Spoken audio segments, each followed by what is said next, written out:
Hello बच्चों, welcome to my YouTube channel. और आज हम करेंगे कक्षा 9 की वर्कशीट नंबर 42 सामाजिक विज्ञान की, जिसके अंदर हम लोकतांत्रिक राजनीति का पाठ संस्थाओं का कामकाज पढ़ रहे हैं। और ये आपकी 10 अक्टूबर की वर्कशीट है। और ये जो आज इसके अंदर हमारा टॉपिक है वो है न्यायपालिका। ठीक है, बहुत अच्छे से समझने की कोशिश करते हैं कि न्यायपालिका होती क्या है, क्या क्या उसके जो है वो अलग अलग जो है अंग हैं या क्या क्या उसके जो पार्ट्स हैं उनके बारे में। सबसे पहले देखिए, हमारे देश भारत में विभिन्न स्तर पर मौजूद अदालतों को सामूहिक रूप से न्यायपालिका कहा जाता है। विभिन्न स्तर पे आप काफ़ी सारी न्यूज़ में सुनते हो कि ये हाई कोर्ट है, देन सुप्रीम कोर्ट है, या डिस्ट्रिक्ट कोर्ट्स होती हैं, लोकल कोर्ट्स होती हैं। तो उन सभी कोर्ट्स को, उन सभी न्यायालयों को अगर हम इकट्ठा कर लेते हैं तो उनके ग्रुप को क्या कहते हैं? हम न्यायपालिका कहते हैं। क्लियर? न्यायपालिका में क्या कौन कौन से आते हैं? सर्वोच्च न्यायालय, राज्यों में उच्च न्यायालय, जिला न्यायालय, स्थानीय स्तर के न्यायालय सम्मिलित हैं। अब जो हमारा सर्वोच्च न्यायालय होता है, that is known as Supreme Court, जिसको इंग्लिश में बोलते हैं, वो सबके लिए होता है। पूरे देश में से कोई भी आके वहाँ पे अपना जो है वो विचार अपने जो है वो रख सकता है। अगर किसी कोई केस को उनकी सुनवाई करवानी होती है तो वो कर सकते हैं। उसके बाद में राज्यों के उच्च न्यायालय होते हैं। हर एक राज्य में, पंजाब, हरियाणा, राजस्थान, गुजरात, सबके अंदर अलग अलग उनके हाई कोर्ट्स होते हैं, उच्च न्यायालय होते हैं। ठीक है, वहाँ पे उनके लोग जो हैं वो अपने जो बातों की सुनवाई वगैरह करवा सकते हैं। और हर एक स्टेट के अंदर, हर एक राज्य के अंदर कुछ जिले होते हैं और उन जिलों के अंदर भी एक एक न्यायालय होता है। उस जिले से संबंधित लोग उसमें आके कोई भी अपील कर सकते हैं। उसमें आने से पहले एक तहसील, जिले के अंदर तहसील होती है, तो उस तहसील के अंदर भी एक कोर्ट होती है, एक न्यायालय होता है, जिसको स्थानीय स्तर का न्यायालय कहा जाता है। लोग उसके अंदर भी अपना मत जो है या अपनी कोई प्रॉब्लम जो है वो लेके आ सकते हैं। देश में एकीकृत न्यायपालिका, एकीकृत मतलब इंटीग्रेटेड, एक जैसी है, सबके लिए एक जैसे जो रूल्स हैं, जिसका मतलब है देश की सभी अदालतों का सर्वोच्च न्यायालय का फैसला मान्य होता है। सर्वोच्च न्यायालय जो होती है वो इन सब का आप बोलो कि मुखिया होता है। अगर आपका यहाँ पे भी किसी ने नहीं सुना स्थानीय स्तर पर, तो आप जिला न्यायालय में अपील कर सकते हो। यहाँ पे भी नहीं सुनता तो आप उच्च न्यायालय जा सकते हो। उच्च न्यायालय में भी नहीं सुना तो आप सुप्रीम कोर्ट जाओगे। मान लो आपको उच्च न्यायालय ने कोई फैसला सुना दिया, आपके खिलाफ ही सुना दिया, तो आप क्या कर सकते हो? सुप्रीम कोर्ट में जाके अपील कर सकते हो। उसके बाद में सुप्रीम कोर्ट जो फैसला सुनाएगा उसको अंतिम फैसला जो है वो माना जाता है। ठीक है, अब कैसे कैसे मामले आप सुप्रीम कोर्ट के अंदर लेके जा सकते हो, तो वो है, देखिए, देश के नागरिकों के बीच विवाद, नागरिकों और सरकार के बीच विवाद। कोई देश के नागरिक हैं, उनके बीच में विवाद हो जाता है, जैसे ये अलग अलग सेना के ग्रुप जो होते हैं ना, ठीक है, उनके बीच में जो हो जाता है, यानी कि जो मतलब गुट बनाए होते हैं इंटरनल, उनके बीच में, या नागरिकों और सरकार के बीच में विवाद। नागरिकों और सरकार के बीच में मैं अभी आपको दिखा देती हूँ, न्यूज़ में आजकल लेटेस्ट चल रहा है कि किसान आंदोलन टाइप कुछ चल रहा है, जिसके कारण भारत को बंद भी किया था। एक किसान बिल जो है वो पारित किया गया है, जिससे किसान नाखुश हैं। तो किसान इस देश के नागरिक हैं और सरकार ने वो बिल पास किया है, तो इसकी सुनवाई जो है वो सुप्रीम कोर्ट तक हो सकती है, उच्च न्यायालय तक हो सकती है। दो या दो उससे अधिक राज्य सरकारों के बीच विवाद।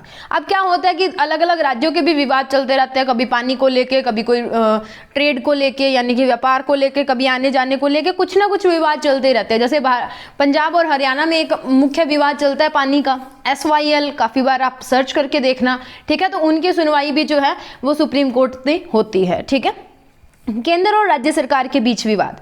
अब केंद्र और राज्य सरकार के बीच भी विवाद हो सकता है। कैसे? मान लो अब कोई केंद्र में भाजपा की सरकार है और किसी राज्य में कांग्रेस की सरकार है। अब भाजपा की सरकार ही अगर किसी राज्य में होगी तो वो तो फिर भी विचार विमर्श करेंगे, बट अगर ओपोजिशन की सरकार है तो वो सीधा जाके सुप्रीम कोर्ट तक जाएगी कि हाँ भाई इन्होंने ऐसा क्यों किया। तो उनके मामले भी जो है वो सुप्रीम कोर्ट में, यानी कि उच्च न्यायालय में जा सकते हैं। उसके अलावा फौजदारी और दीवानी मामलों के लिए अपील करने के लिए सर्वोच्च संस्था है। उसके अलावा ये उच्च न्यायालय के फैसले के खिलाफ सुनवाई कर सकती है। अगर हाई कोर्ट में आपको कोई फैसला लिया गया पर आप उससे संतुष्ट नहीं हो, तो आप उसके खिलाफ जाके सर्वोच्च न्यायालय में अपील कर सकते हो, और सर्वोच्च न्यायालय जो निर्णय लेगा उसको अंतिम माना जाता है। ठीक है, उसके बाद में है न्यायपालिका की स्वतंत्रता। अब स्वतंत्रता का मतलब क्या होता है? किसी की गुलामी नहीं करना, किसी के नीचे काम नहीं करना, किसी के कहने पे काम नहीं करना। न्यायपालिका, इसका मतलब यह है कि न्यायपालिका विधायिका और कार्यपालिका के नियंत्रण में कार्य नहीं करती है। इसी वजह से सभी आधुनिक लोकतांत्रिक देशों में अदालतें विधायिका और कार्यपालिका के अधीन नहीं होते हैं। मतलब वो स्वतंत्र रूप से निष्पक्ष होकर काम करती है। ये नहीं कि कोई बड़ा लीडर है तो उसके खिलाफ उनका कुछ और फैसला होगा, उनके कुछ और लॉज होंगे, उनके कुछ और कानून होंगे, और एक आम आदमी जो है उसके खिलाफ उनके कुछ और जो है वो कानून होंगे। ठीक है। भारत का राष्ट्रपति देश के सर्वोच्च न्यायालय और उच्च न्यायालय के न्यायाधीशों की नियुक्ति करता है। ये हमने पिछली वर्कशीट में पढ़ा था कि सर्वोच्च न्यायालय और उच्च न्यायालय के जो भी न्यायाधीश होते हैं उनकी नियुक्ति कौन करते हैं? हमारे राष्ट्रपति करते हैं देश के। अमूमन सर्वोच्च न्यायालय के सबसे वरिष्ठ न्यायाधीश को प्रमुख न्यायाधीश नियुक्त किया जाता है। अब सबसे वरिष्ठ का मतलब ये नहीं है कि जो एज में बड़ा है, जो अनुभव में बड़ा है, यानी कि जिसकी सेवा ज़्यादा सालों की है, जो ज़्यादा टाइम के लिए न्यायाधीश रह चुके हैं। ठीक है। उनके एक्सपीरियंस के बेस के ऊपर उनको प्रमुख न्यायाधीश जो है वो नियुक्त किया जाता है। एक चीज़ है कि अगर एक बार किसी व्यक्ति को सर्वोच्च न्यायालय या उच्च न्यायालय का न्यायाधीश नियुक्त करने के बाद में उसको उससे पद से हटाना लगभग असंभव होता है। एक बार जो बंदा सर्वोच्च न्यायालय और उच्च न्यायालय का न्यायाधीश बन गया ना, तो उसको वहाँ से हटाना लगभग असंभव हो जाता है। मतलब असंभव नहीं है, लगभग असंभव है। अगर आपको इन केस उसको हटाना है किसी भी न्यायाधीश को, ठीक है, तो के लिए संसद के दोनों सदनों में, राज्यसभा और लोकसभा में अलग अलग 2/3 बहुमत, यानी कि 2/3 लोकसभा का, 2/3 राज्यसभा का, 4/3 टोटल मिलके होना चाहिए। ठीक है। तो 2/3 बहुमत से अविश्वास प्रस्ताव, यानी कि उसके खिलाफ, उसके अगेंस्ट इतने वोट होने चाहिए, 2/3। ठीक है। नेक्स्ट है न्यायपालिका और भारत का संविधान। अब जो भारत की न्यायपालिका है वो संविधान की व्याख्या करने का उसके पास अधिकार है, सर्वोच्च न्यायालय और उच्च न्यायालय के पास।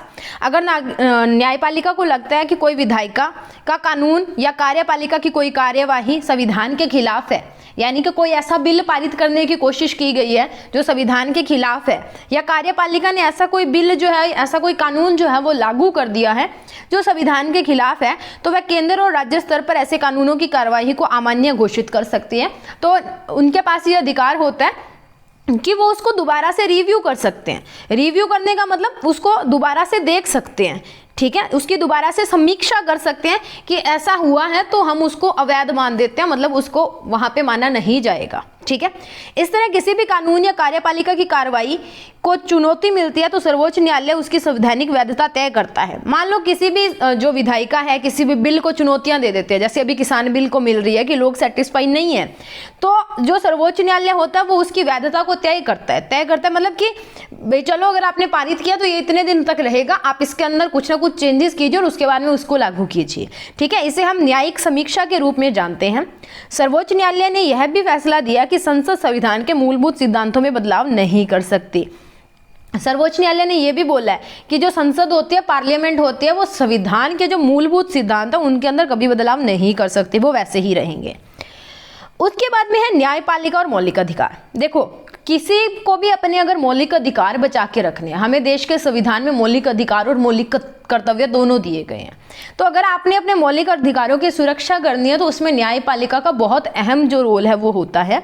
भारतीय न्यायपालिका नागरिकों के मौलिक अधिकारों की रक्षा करती है, यानी कि नागरिक अपने अधिकारों के उल्लंघन होने पर न्यायालय भी जा सकते हैं। हाल के वर्षों में अदालतों पर सार्वजनिक हित और मानवाधिकार का संरक्षण के लिए विभिन्न फैसले और निर्देश दिए गए हैं। इन्हीं वजह से लोगों को न्यायपालिका पर काफ़ी विश्वास जो है।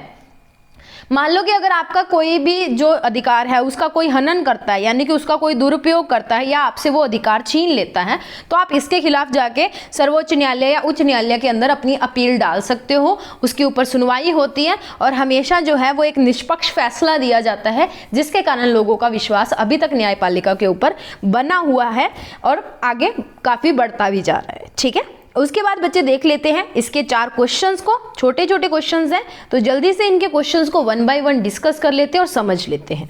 सो पहला क्वेश्चन देखिए, न्यायपालिका किसे कहते हैं? इसमें कौन कौन से न्यायालय जो है वो शामिल हैं होते हैं? देश के विभिन्न स्तरों पर मौजूद सभी न्यायालयों के सामूहिक रूप को न्यायपालिका कहा जाता है। भारतीय न्यायपालिका में उच्चतम न्यायालय, राज्यों के न्यायालय, जिला न्यायालय, स्थानीय स्तर पर न्यायालय और लोक अदालत शामिल हैं। ठीक है। उसके बाद में है भारत में सर्वोच्च न्यायालय किन किन मामलों की सुनवाई होती है सर्वोच्च न्यायालय में? तो देश के नागरिकों के बीच विवाद, नागरिकों और सरकार के बीच विवाद की, 2 या उससे अधिक राज्यों के बीच विवाद की, फौजदारी और दीवानी मामलों में अपील, उच्च न्यायालय के फैसले के विरुद्ध सुनवाई जो है वो की जाती है सर्वोच्च न्यायालय में। ठीक है, उसके बाद में है तीसरा क्वेश्चन, स्वतंत्र न्यायपालिका अपना काम कैसे करती है? न्यायाधीश सरकार के निर्देशों पर या सत्ता के में राजनीतिक दल की इच्छा से स्वतंत्र होकर निष्पक्ष रूप से कार्य करती है। स्वतंत्र, ठीक है, तो यहाँ पे जो न्यायाधीश होते हैं ना स्वतंत्र न्यायपालिका के, जब न्यायाधीश जो है वो राजनीतिक दल की इच्छा से स्वतंत्र होकर निष्पक्ष रूप से कार्य करते हैं। ठीक है, स्वतंत्र न्यायपालिका में। उसके बाद में है, आपके विचार में नागरिकों के अधिकारों की रक्षा के लिए न्यायपालिका क्यों जरूरी है? न्यायपालिका आधारों की रक्षा, नागरिकों के अधिकारों की रक्षा करती है। अगर यह सरकार अथवा कोई अन्य व्यक्ति नागरिकों के अधिकारों का हनन करता है तो हम न्यायालय में की शरण ले सकते हैं। यह नागरिकों के अधिकारों की रक्षा के लिए न्यायपालिका का होना जरूरी है, इसलिए आएगा बेटा। ठीक है, इसलिए नागरिकों के अधिकारों की रक्षा के लिए न्यायालय का होना जरूरी है। यानी कि जब भी हमारे अधिकार का कोई दुरुपयोग करता है या उसे खराब करता है या उसे छीन लेता है तो हम न्यायालय की शरण जो है वो ले सकते हैं और न्यायपालिका हमारे अधिकारों की रक्षा करने की पूरी कोशिश करेगी। ठीक है, तो अभी तो फिलहाल हमारी जो वर्कशीट है उसको पूरा करने की हमने कोशिश की है। आपको आपकी स्क्रीन के ऊपर सेकंड, थर्ड और फोर्थ क्वेश्चन के आंसर्स जो है वो दिखाई दे रहे हैं। उसके बाद में देख लेते हैं फर्स्ट, सेकंड और थर्ड क्वेश्चन के फर्स्ट एंड सेकंड क्वेश्चन के आंसर। सो ये रहे आपकी स्क्रीन के ऊपर फर्स्ट और सेकंड क्वेश्चन के आंसर। फटाफट से इनको वर्कशीट के ऊपर पूरा कीजिए और वीडियो को लाइक कीजिए और अपना जो कीमती कमेंट है वो कमेंट सेक्शन में जरूर करके जाइए। आपके कमेंट्स की रिप्लाई करने की मैं कोशिश करूंगी सैटरडे और संडे को, क्योंकि बाकी दिन वर्कशीट बनाने में निकल जाते हैं ना, तो एवरी सैटरडे संडे आपके जो कमेंट्स हैं उनका रिप्लाई आपको मिलेगा। So thank you so much. और अगर आप मेरे चैनल पे नए हैं तो प्लीज़ सब्सक्राइब भी कीजिए।